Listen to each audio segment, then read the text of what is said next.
Good day, folks. Now, I'd like to talk to you about supplying of Class A drugs, Class B drugs. When I was 17, I used to sell £10 bags of heroin. There was no crack cocaine on the street. And I was the lowest of the low. I was doing it to feed my habit. For every 3 tenner bags I got given one. So I'd get a tenner for every 30 quid it took. So if it took 90 quid, I'd get 30 quid. Now, believe you me, I could take a couple of grand in a day. But a drought come on. And my unnamed man, who we haven't seen for years, let's just say I forgot his name and he's in history now, he's gone. So for every 3 tenner bags, I'd get a tenner bag. But a drought come on in the 80s, late 80s, you may remember it, a drought, if you were into drugs. That means there's not enough getting into the country to feed the demand, the supply on demand. So they start bashing it, it gets weaker. Then what I was doing, for every 3 bags, I was opening them, cutting them into 4 and selling them for 15. So I was getting an extra 15 quid. I was making an extra £5 on every one of them. And for every 3 I sold, I was getting given another one, which was another 15 quid. Well, my man must have had about 15 ounces at least, because he had enough to keep us going through the drought for a couple of weeks. And I made a good killing on that, a good killing.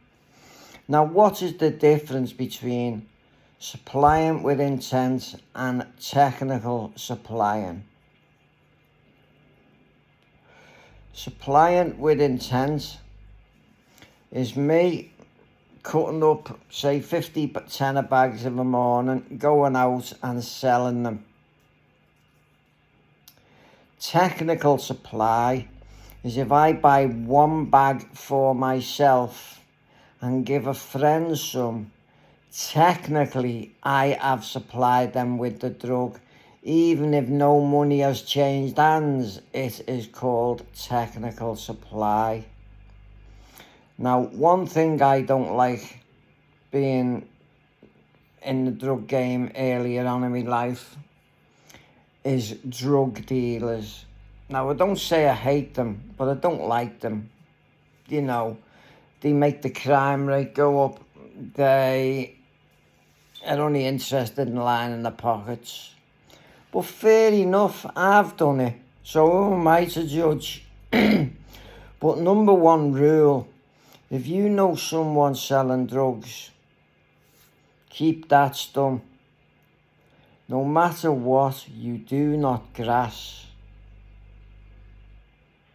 Grassing is not tolerable in my society or my circular of friends society.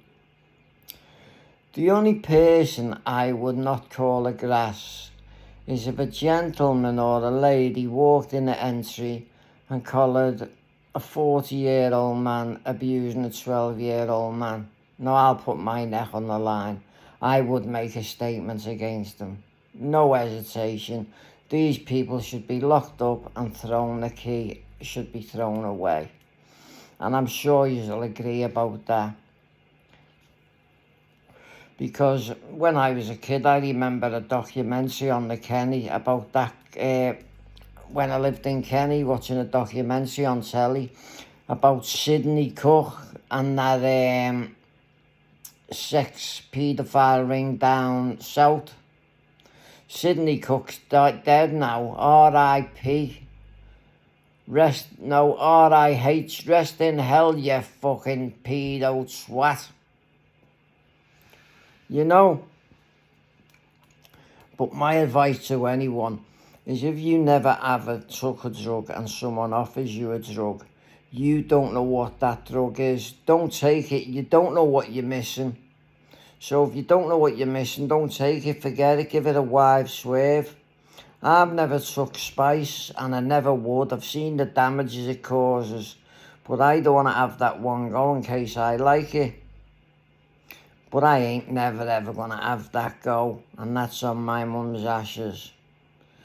And Gina, hurry up and lay my mum's ashes to rest. She's been dead 4 years come the end of the year, and you still haven't laid the ashes. And she bought a plot with a headstone for 8 family members' ashes.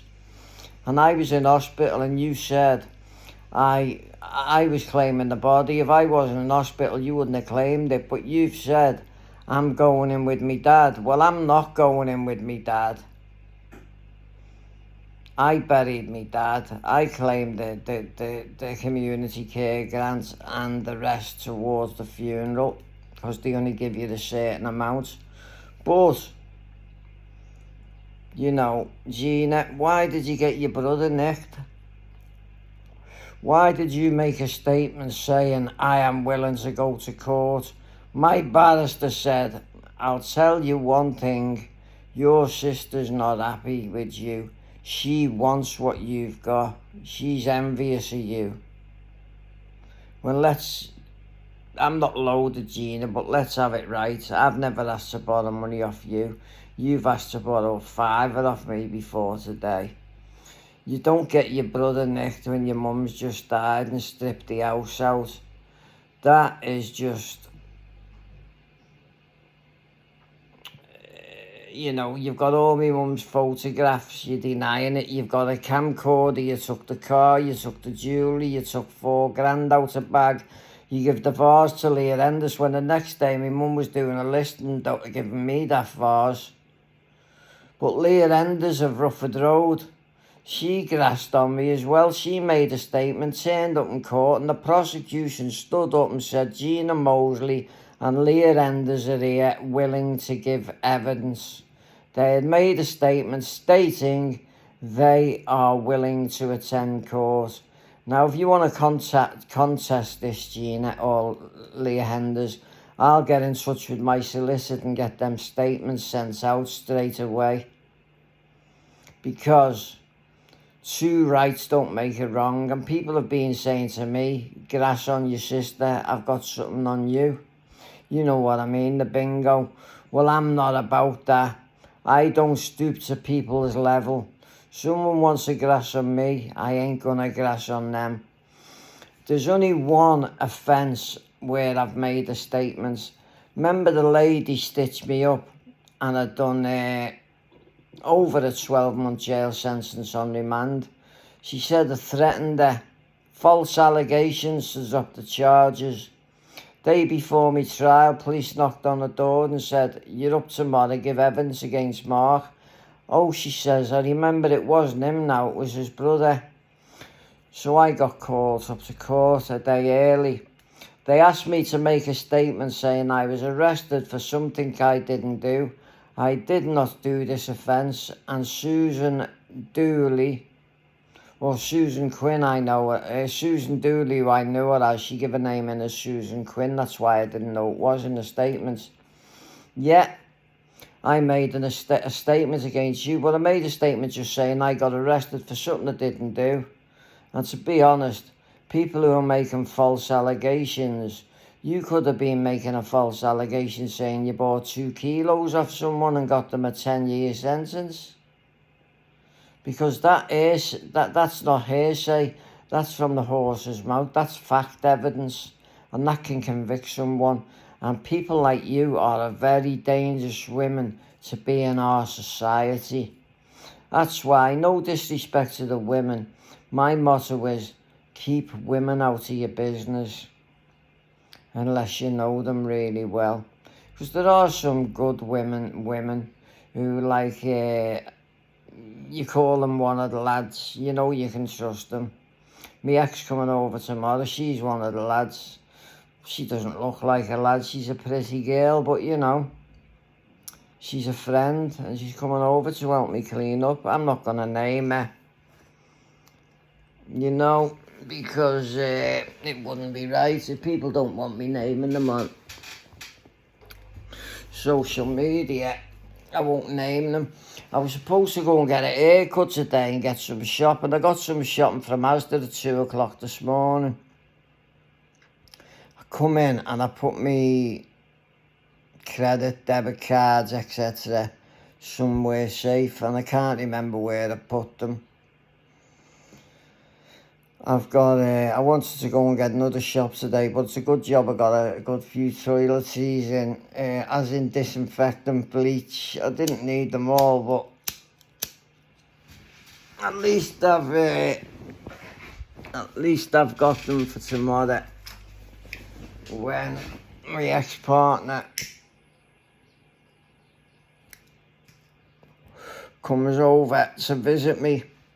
So let us know, has anyone ever made a statement against you? I want to know what are my subscribers like. Have any of them been into drugs, or have any of you got a criminal record?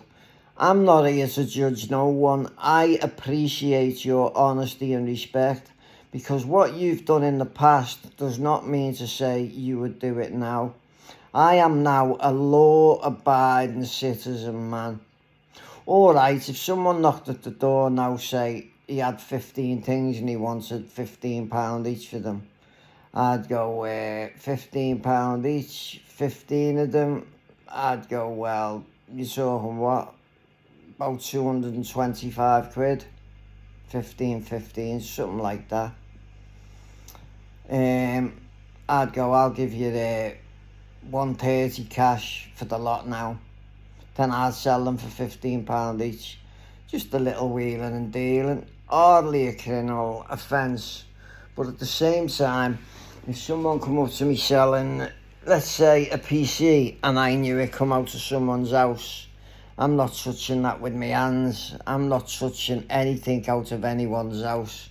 Because house burgling will be eradicated if people stop buying stuff from people's houses. Because house burgling is one of the lowest offences.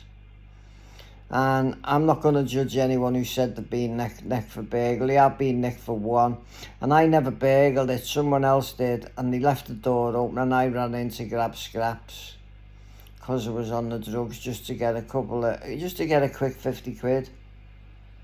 But I got nicked for it, and I got them the stuff back, and I got 2 years supervision with 90 days IT. But you know, I want to see some people honest. Name the worst offence you've got on your criminal record.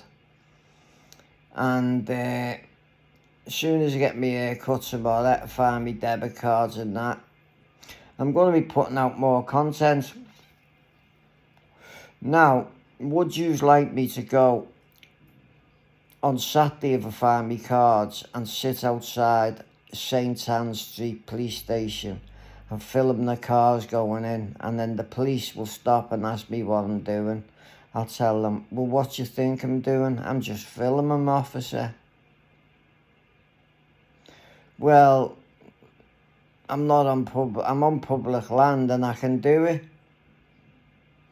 What have you got to say to the corruption in St Anne's Street police station?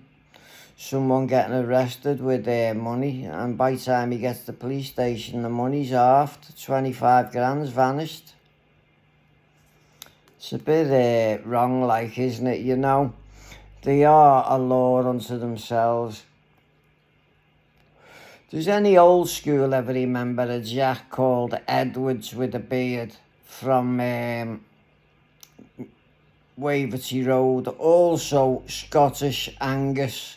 Used to be after me dad. I remember raiding me dad's house in the 70s.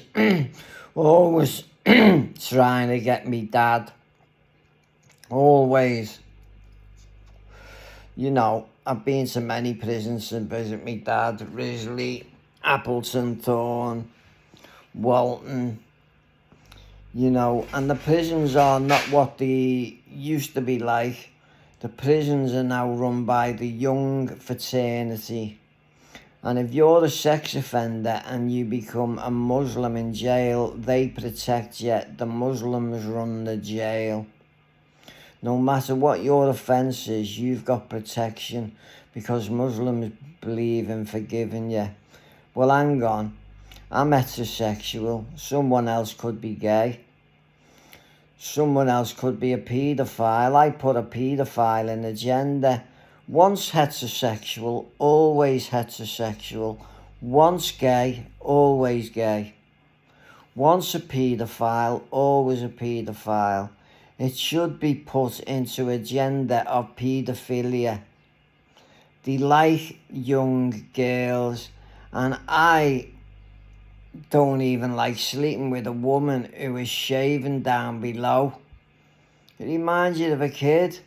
I want a woman, I'm submissive. I want a woman who will dominate me and take control, and I'll give her a surprise at the end. So, you know,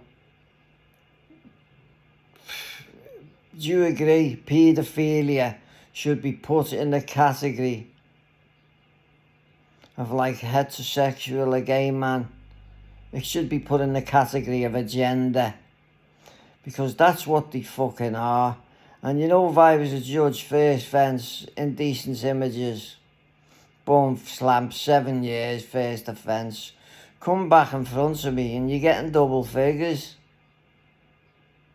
Anyone comes in front of me is sexually abusing and killing one girl, ain't getting a life sentence with a recommendation of 25. They'd be getting a recommendation of a whole life tariff. Now, yous know I'm talking sense, because in this day and age, we've got to protect our young ones.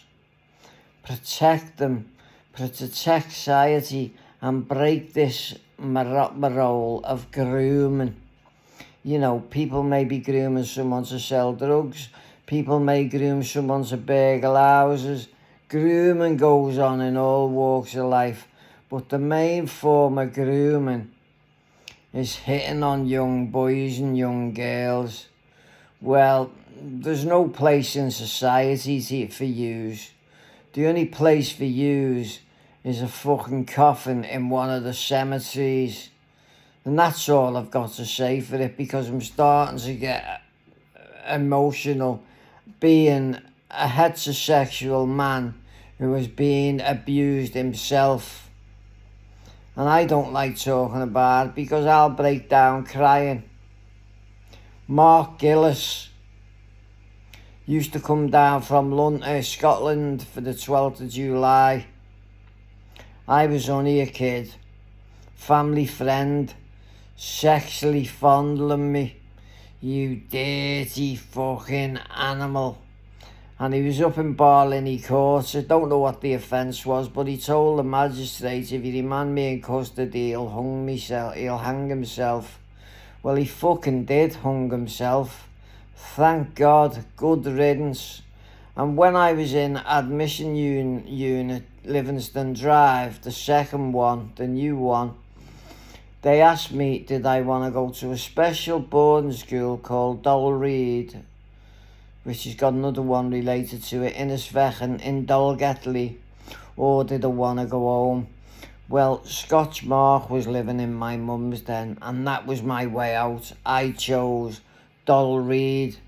So then, he could not get near me. And in fair respect, Dolreid Special Boarding School, I liked it. I never got abused in there. I never got touched, I never got hassled, and I liked it.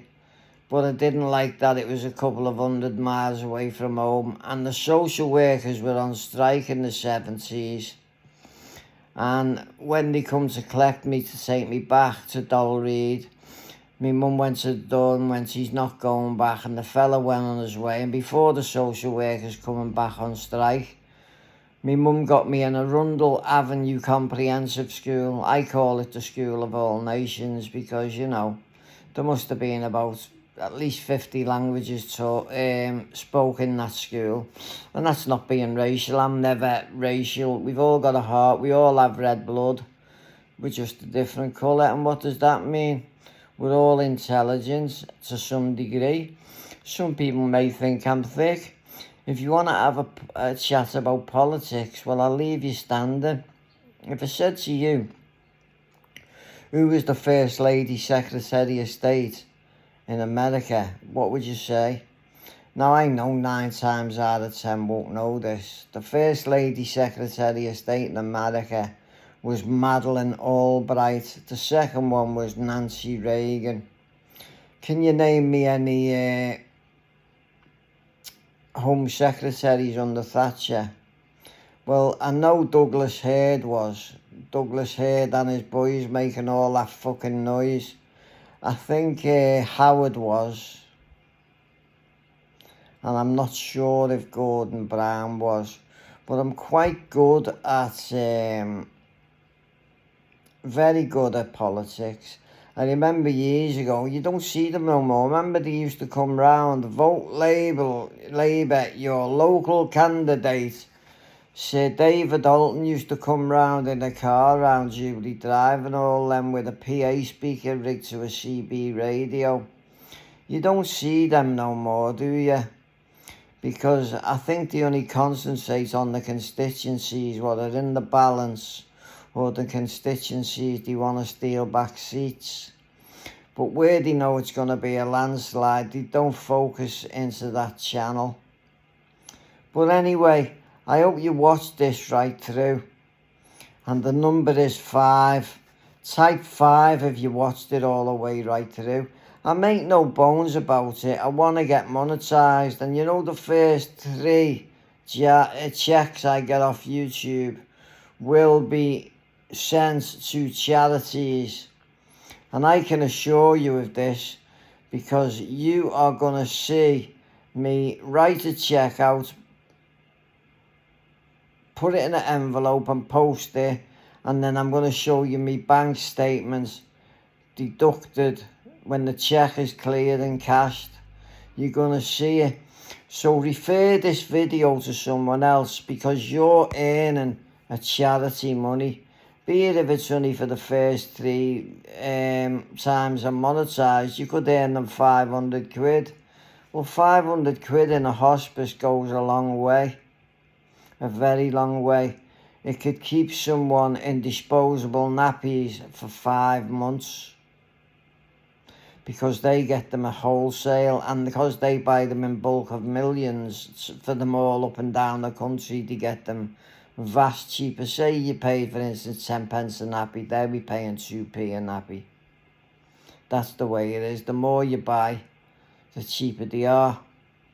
So what you think, folks? Don't forget, type number 5 if you watch this video all the way through. And I hope you have a nice day. Can't find me bank cards to go and get a haircut. I've had a shave yesterday. But you know, I like to keep myself clean. But my ex is coming over tomorrow and we're blitzing me flat right through. Anyone in Liverpool want them? I've got 4 boxes of Ensure Pluses. They're about £3 per drink. I've got over 90. More, about 100 and odd. If you want them free of charge, let me know and you can have them. Now, thank you for the subscribers. We're 330 and we're going to try and push it today to 340.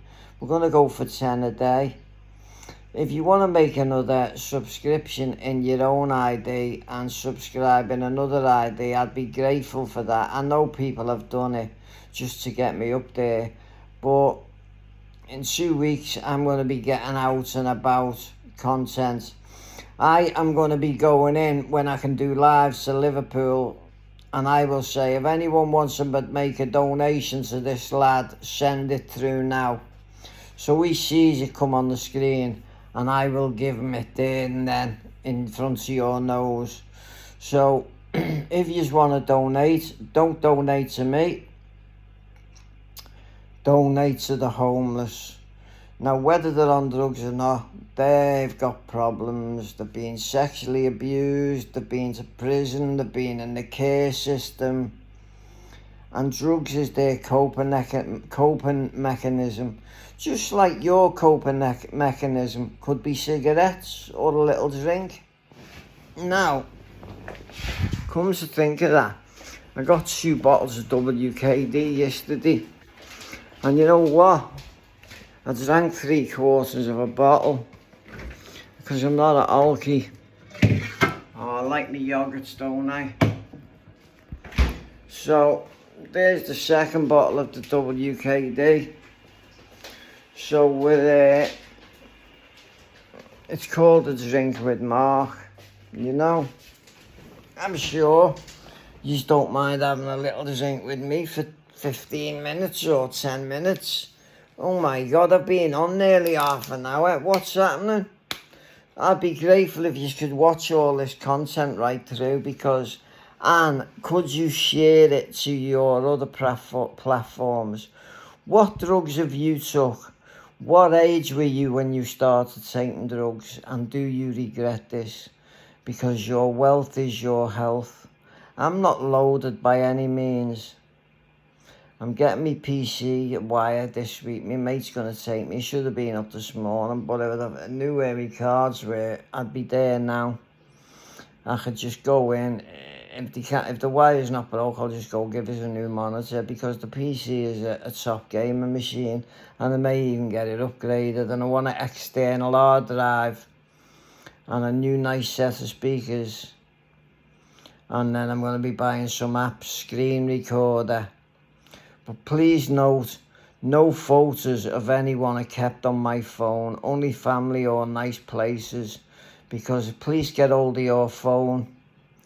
They try and get in it. Now, when they tried to get in my last phone, they needed the 6-digit PIN, they needed my iCloud, which I never back nothing up. I will back something up on a phone that I don't use and hide it. So please come in here and want to confiscate my phone. They're not taking the phone, my primary phone, the one what's got data backed up, and it's going to be on USB sticks.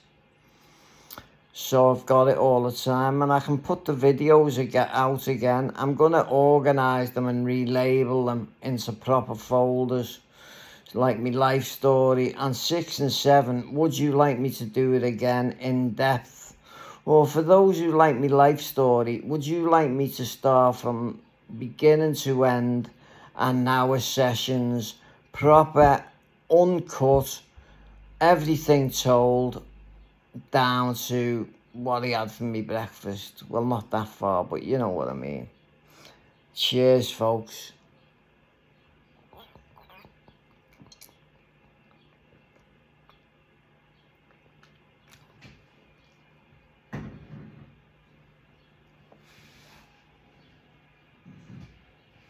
That's nice, that. Lovely and cold. Now, remember 3 days ago, someone said to me, you want to cut in smoking? I had a habit, when I was doing a live, I'd light a ciggy before I'd done the recording. Well, it's now Thursday, and I bought these Monday. 2, 4, 6, 7 ciggies. So since Monday, I have smoked 13, and it's now Thursday. So 13 between, just say 3, 13 between 3. Well, 4 is 12. So on average, I'm smoking, say 5 ciggies a day. What harm is that doing me? And I've got tobacco, but the reason I leave the tobacco and the ciggies in the house when I go out is because people ask me for ciggies. I may put a loose one in my pocket, but at £10.50 a packet, you can't afford to be giving people ciggies. I give them to smokers, people who buy them who've ran out ciggy. But the ones who buy 20 on the payday and don't buy them for another fortnight, I assume their money's gone on drugs and they prefer drugs than ciggies. Well, you've got to get your priorities right, your food, your bills, everything, and then your ciggies. If you can't afford to smoke, buy a packet of tobacco. So anyway, let me know, what was your worst offence? What is the worst drug you have ever took? And what would you like me to do a blog or a podcast on? And it can't be slagging and swearing and calling and whatnot. I do it professionally. I've got nothing against no one on YouTube. I don't like Dan G and I don't like Dougie Joyce's blood cousin D Moore Lynch, because let's have it right. I'm not harassing them, but I'm just saying it how I think it is. Who the fuck do these two think they are? Well, Dougie Joyce, I'm calling you out. Do you want to fight a disabled man? Give me your answer in the box. If you don't get back to me, I take it you're declining. So come on, Dougie. Let's arrange it. Let me and you get in the ring, lad. Do you know? I'm game for that. Are you, Dougie?